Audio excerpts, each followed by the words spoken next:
Aim a Little Higher podcast, episode 4. You know, people think it's just overnight, but it's not. It's like 3 times a week, every week for 4 years, just going training, doing what you have to do. You're locked into Aim a Little Higher podcast, where we interview inspirational individuals every Monday and Wednesday and answer your questions every Saturday to help turn your potential into results. I know you're gonna dig this. Introducing your host. He was an Olympic torchbearer. Pete Jones is National Entrepreneur of the Year and motivational speaker, Kamal Hyman. What's up, guys? Welcome to the Aim a Little Higher podcast. It's your boy Kamal Hyman here, and it's my absolute pleasure to introduce today's guest. Today's guest is a 16-year-old from South London. He was called up to run for Great Britain at the School Paralympics in Brazil. Last month, not only did he compete for his country, but he won gold. All of this while studying 4 A-levels. He is completely blind in his right eye and has the equivalent of looking through a straw in his left. His fastest time is 11.8 seconds over 100 metres. Ladies and gentlemen, it is my absolute pleasure to introduce the youngest guest we've ever had on the show, Mr. Souleyman. What's up? Thank you so much for that amazing intro, man. That was so good. Hey, you earned it. You earned it, man. That is what an achievement. What an achievement. Yeah, for sure. I mean, you know, I never thought it would happen, but you know, I trained hard and I did what I had to do, and to have that title now is just a dream come true. And it's just the start of your journey, man. Like we said, you're the youngest guest we've ever had on the show. Like 16 years old. That's amazing to have achieved that much. By age 16, you're only going to get faster from here, man. Yeah, without a doubt. I mean, that is the plan usually, trying to get faster.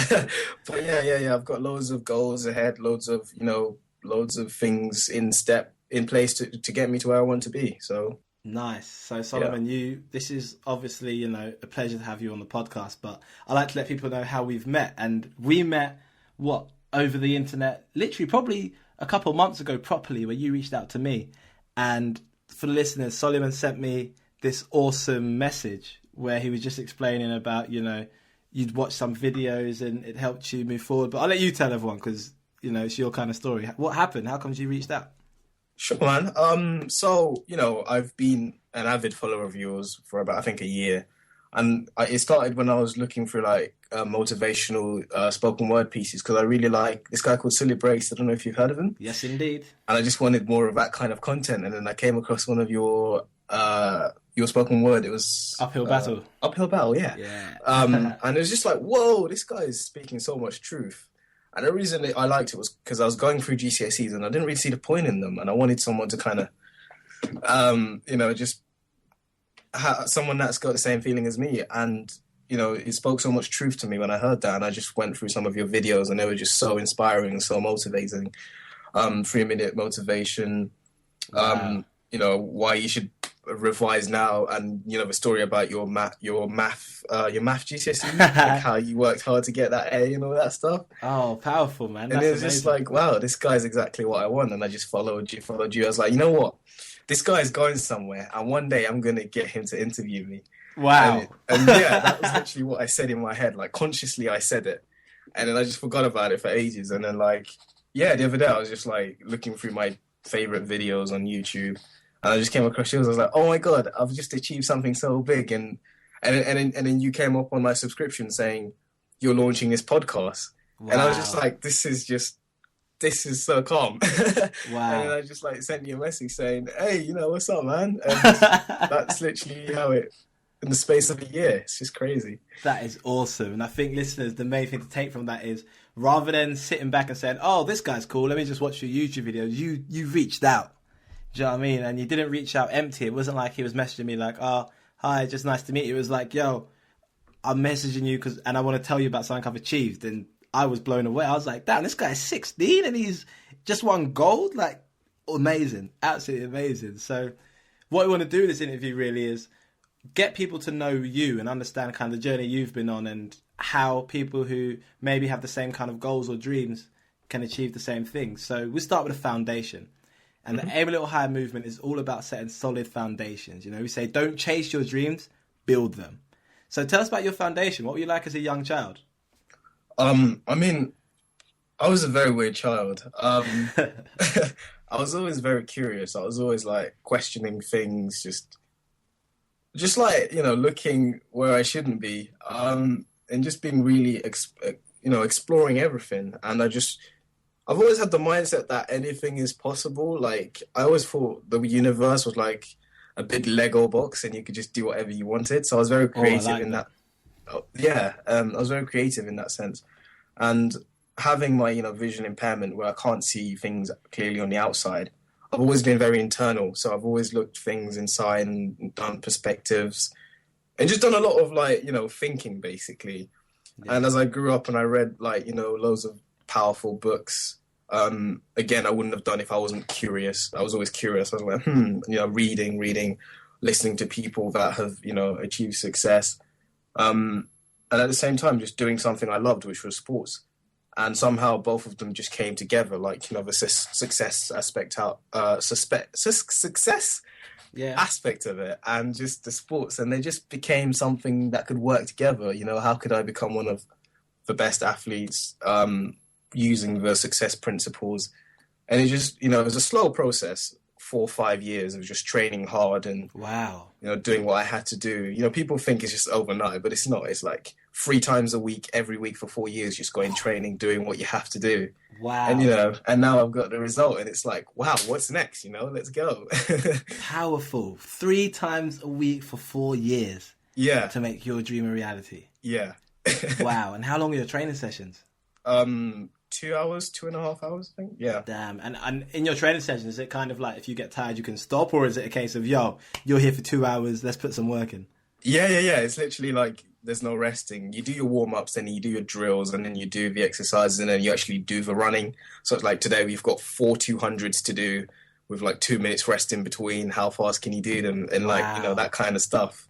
So it's powerful, and you can't really say, sorry, coach, I don't feel well today. Like, get on your knees and just do it. Wow, that's amazing, man. So 3 training sessions a week, 4 years dedication, and now a gold medal to show for it. That's massive. So, like I said, as a young child, it sounds like you were quite inquisitive, you were quite creative, which is, amazing. And a lot of people listening they're in a position where it's like, what route should I take education-wise? Am I going to be an apprentice? Do I want to, go to university? What education route did you take? I've always done like the mainstream, but I've never enjoyed it. So that's why I did my own kind of self-education through books and through YouTube, I guess, which doesn't really count. But yeah, definitely, YouTube definitely counts, man. I think the message to your listeners there is, if you're watching YouTube, you can be watching something constructive. Or you could be watching cats lick themselves. Do you know what I mean? Like, but no, I agree, man. You can learn so much from YouTube. Yeah, so true. It's just like I used to be really like good in primary school, and then I just lost the drive and the determination to try hard in like high school. And yeah, I kind of always stayed average after that. But I've always been really interested in reading books that help me better myself, rather than just to put a letter on a piece of paper. Like AA style, whatever. Yeah. I've realized that longer term benefits of self-improvement and all that kind of stuff, and like building habits, that's going to benefit me in the long run, were more important than school, which it still is, you got to survive. So I still continue doing school, but I just worked on myself, I guess. Nice. So rather than sit down and saying, I don't like school, you're going into school, you're still putting an effort there, but you're also building yourself up with the skills to become a well-rounded person rather than just book smart. Exactly, yeah, that is basically it, yeah. Big. And you're currently, so you did GCSEs? Yeah. And now you're in 6th form, right? Yeah. Awesome. You're doing 4 A-levels, aren't you? Yeah, I mean, I'm gonna shed it down now and do 2 for 4 years. No, wait. Two for 2 years and 2 for another 2, so I'll spend longer in 6th form, basically, and just take my time, because now I've got, heavier training sessions with like essay-based A-levels. Okay. And just, having the visual impairment on top of that, meaning I read slower than everyone else. So it's like, take my time. It's not the end of the world. I've always got plenty of time. Just, yeah. Oh, man, I love your attitude to the whole visual impairment, man. Really? You seem like someone who has never complained about it in your life. You literally have just been like, yeah, so I had this visual impairment, so I just going to take a bit longer and read it and get it done. Or I had a visual impairment, but yeah, I'm turning up to training 3 times a week and I'm running. That's awesome. Like, how did you get that passion for what you do and able to overcome the obstacle of, you know, your impairment? Yeah, I mean, it was a slow process again. Like when I was younger, it was such a negative thing to me. Like, oh, you know, I'm half blind. I have a, you know, crap life. Nothing's gonna happen. I won't, you know, I won't get anywhere because I can't see who's gonna employ me. You know, what am I gonna do? What good am I in life? Yeah, and all that kind of, you know, I went through that phase, and then, you know, again after a lot of reading, which I highly advise people to do, just like self-reflection and just, you know, searching deeper, you know, seeing who you are, what you're good at, and all this kind of stuff. And, you know, slowly I kind of became really positive. I was like, wow, I've actually got, I've got a visual impairment, okay. But loads of people have loads of different disabilities, and they seem to be coping well. You know, the Paralympics is such a inspiring way of just seeing other people that are going through a struggle, yet they won't let it stop them. Yeah. I said, well, this actually makes it more interesting now. I've got a visual impairment on top of, you know, the normal everyday life stuff you have to deal with. Now I'm forced to be more creative on how I can deal with these problems. Okay, I don't know. Let's think of an example. My friends just sent me this text, and I have to reply to it, but I can't read it. You know, how am I gonna be able to read this text? Wow. So I can reply to my friend, and he won't get angry because I've read it and I haven't replied. Okay. Oh, I remember. This phone has some settings, accessibilities. That's right. And on accessibilities, it's got speech. And if I turn on speech, it's going to be able to read what's on the screen to me. Okay, let's do that. So, you know, like little things like that, just being more and more creative. Like, wow. So all these simple little kind of issues that no one really understands you go through. Yeah. And you just take a simple approach and said, let me be creative and figure out how to get around it. Yeah. And it's sort of like the same, like, mindset in business as well. It's like there's lots of different issues, and you just have to kind of be creative and inventive of how to make the situation better to you know, benefit you and benefit other people and make life easier, really. So yeah, it just made things more fun. It's like, oh, I can't see, how can I see? Like, you know, wow. Just like it was like a little game. It turned into a little game, and life just became so much more fun after that when I did that perspective shift. Powerful. You turned a disability into a game. Exactly. Amazing. So, I mean, like I say, you're only 16, but I still ask this question every time. What was your first job? To be honest, I've never had a job. Wow. And I don't intend to get a job. I'm not that kind of person, really. Okay, so you're more down the entrepreneurial route. You want to run your own business, be your own boss kind of thing? Basically, yeah. Amazing. Do you have any significant or surprising achievements that you think have helped you get to where you are today? You know, other than, you know, that gold Paralympic medal thing you won. Yeah, I mean, there's lots of different things that have happened in my life, really. Like, for example, I wasn't born in England. I moved when I was about 6 or 7 from Africa to move here for a better life. So with that, I had to have a complete culture shift, learn a new language, have to deal with things like bullying, and just like the whole world just changed around me as a 6-7-year-old. Like, you had to adapt to this environment. You know, on top of that, I'm, you know, my visual impairment as well. Yeah. So it kind of made me have to work harder to adapt. And I think adapting is one of the most important, aspects to a human. Just being able to adapt to your environment. And for example, I'll give you one example. Like, the reason I had to learn English so quickly was because I was getting bullied, you know, for my accent, for how I talked. And once I said this, we were sitting around a table in primary school, and I said something like, how do you draw your name? And when I said that, everyone laughed. And when they laughed, I kind of had this psychological weirdness in my head, like one of those scars, you know, like a mental scar. Like, oh my God, they laughed at me because I said this, and now I feel so bad and I'm ashamed, and oh my God, everyone thinks I'm such an idiot. And so from that day, I was like, you know what? I'm going to make sure I say everything right so that does not repeat itself. Wow. So, you know, from that kind of story, I've always just been, now, you know, do the best you can so you don't fail. And just little milestones like that and little achievements, just, you know, they might have been negative, but I've always changed them into a positive thing. And I'm running out of breath. And, that's it really. Awesome. So taking all those moments of weakness or those moments of, you know, where you can't help it. You can't help if someone decides they're going to bully you, but what you can control is your response. And I think that's the key message there for the listeners. Like, you can't control if someone's going to bully you, if someone's going to take it upon themselves to be an idiot towards you. What you can control is your reaction. And Souleyman's an amazing example of controlling his reaction. And somehow managing to have a positive reaction every time and turn it into a game, like you said, you know. They make fun of me speaking English. Cool. I'm going to learn English so well, I'm never going to say anything wrong again. It's amazing. It's an amazing mindset, and it's becoming crystal clear why you're a gold medalist. So can you take us to the exact moment when you discovered your passion? Because, you know, it'd be really interesting to know what moment you figured out, do you know what, I want to run. I want to become the fastest man. Do you know what I mean? At what moment did that happen? It's actually quite recent that happened. I've always loved running, and, you know, I've always been competitive.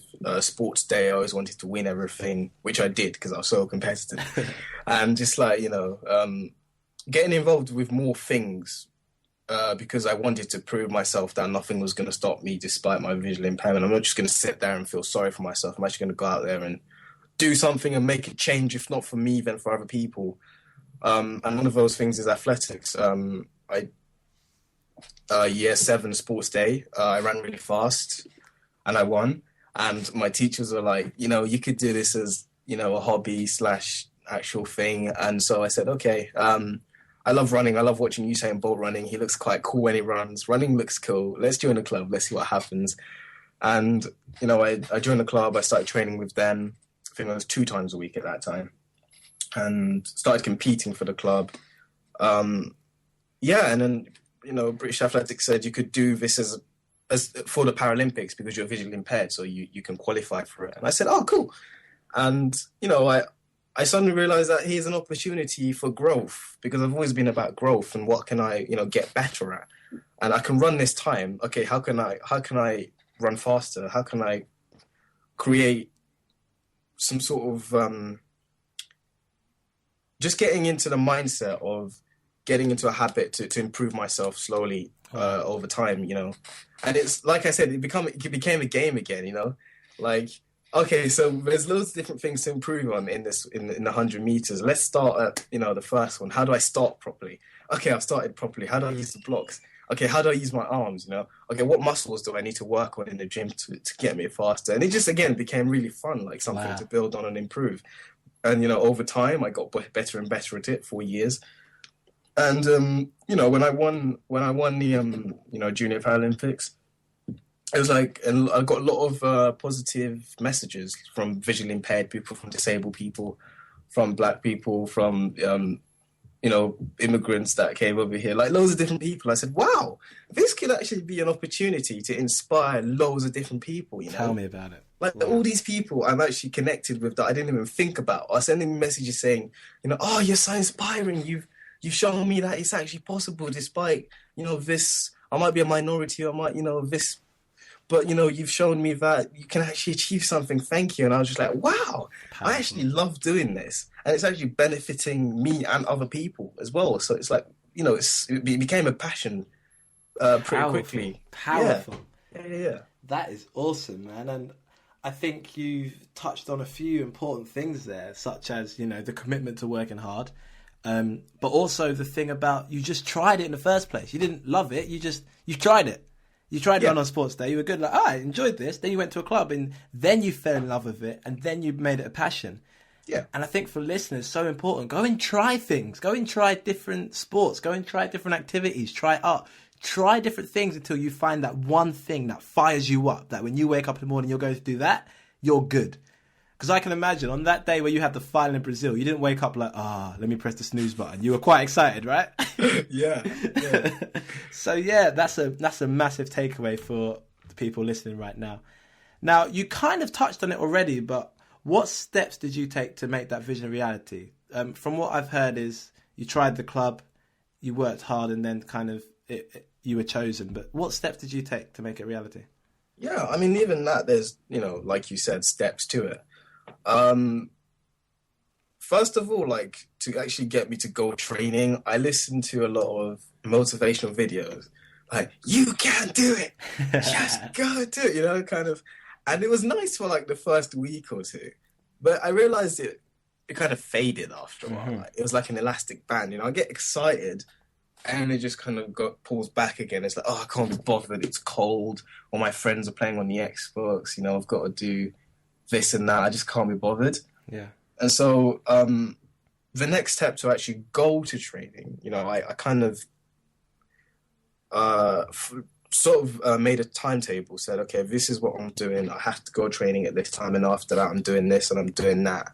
And you just create like a timetable and a system by which you have to complete in a way. And it just kind of gives it more solidity and more a structure to, to do what you need to do to improve at what you want to improve. So yeah, like that's it really. Just create a timetable or a structure or something like that. Powerful stuff. And it's amazing you said that, because I've literally just been sitting down myself and thinking, how can I make 2016 the best year yet? And it's about two things, structure and consistency. And I think you've hit the nail on the head 100%. You just trying to do it when you felt like it wasn't working. No, absolutely not. So you created a structure that said, every day, this is what needs to be done.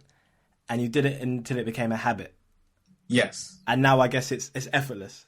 Yeah, it becomes natural. It's like, brushing your teeth or something. Oh, Tuesday, Thursday, Saturday, got to go training. It's just the way it is, It's just like breathing now.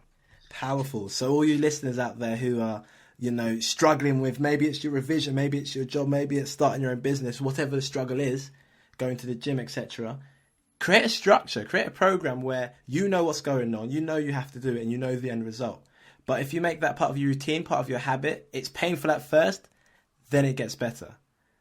I heard a speaker yesterday, I think Brendan Burchard was his name, and he said the first 10 days are unbearable. The second 10 days are uncomfortable, but the third 10 days you'll be unstoppable. And it sounds like that's the exact process you went through, so that's absolutely amazing. Yeah, absolutely, man. So we're going to go on to the rapid round. The rapid round. Okay. Where I'm going to fire a bunch of questions at you and just answer as honestly as you can. Oh, geez. Okay. All right, cool. So what time do you wake up? 6:30. 6:30. What's one thing you do in the morning to guarantee a productive day? Meditate. How long do you meditate for? 15 minutes. Awesome. And for those listeners listening, and I'm one of them, love the idea of meditating, but can't get my head around how exactly to master it. How did you master meditating? Oh, God. It was literally... I've wanted to do it for like 3 years now. And it's always been on and off. Like, I do it for a day, and I do it for a week, and I do it for 2 days, and I don't do it for a month. There's a lot of head banging and a lot of like trying to find different techniques. Like, okay, sit here and don't think anything. Okay, sit here and count my breath. Okay, sit here and count to 100. Loads of different things. So it's literally trial and error until you find the thing that works for you. And for me, at the end, I realized, sit here for 15 minutes and count to 100.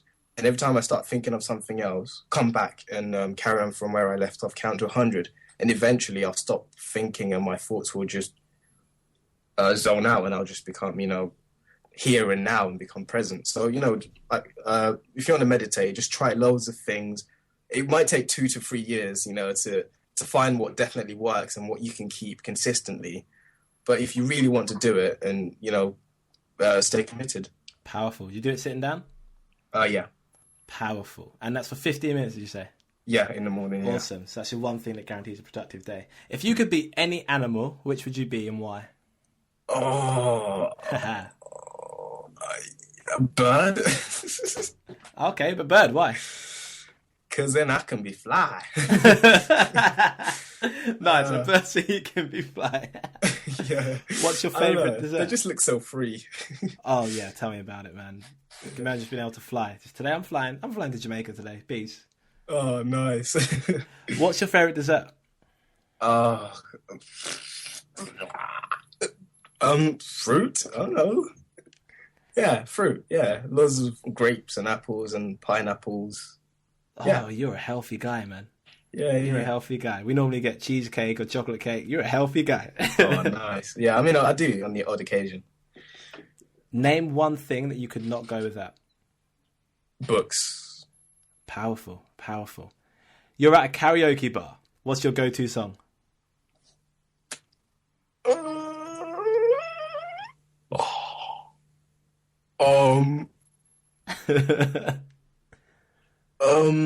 Oh, wait, what's that song called I was listening to this morning? Lovely Day? Oh, when I wake up in the morning. That one, yeah. Nice. Song, yeah.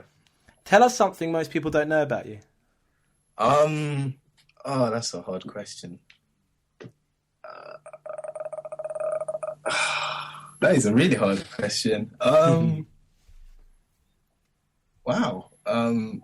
My granddad is the chief of a tribe in Africa. Wow, that's awesome.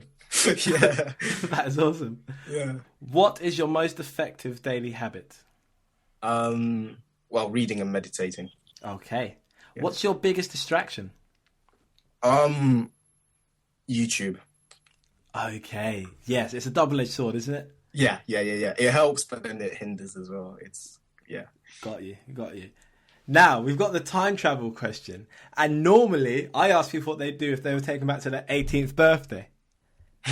Now, you're 16, so we're going to go back to your 14th birthday, okay? So a time machine is created. It can only take you backwards and can't bring you back. But you keep all the knowledge you have now. You're taken back to your 14th birthday.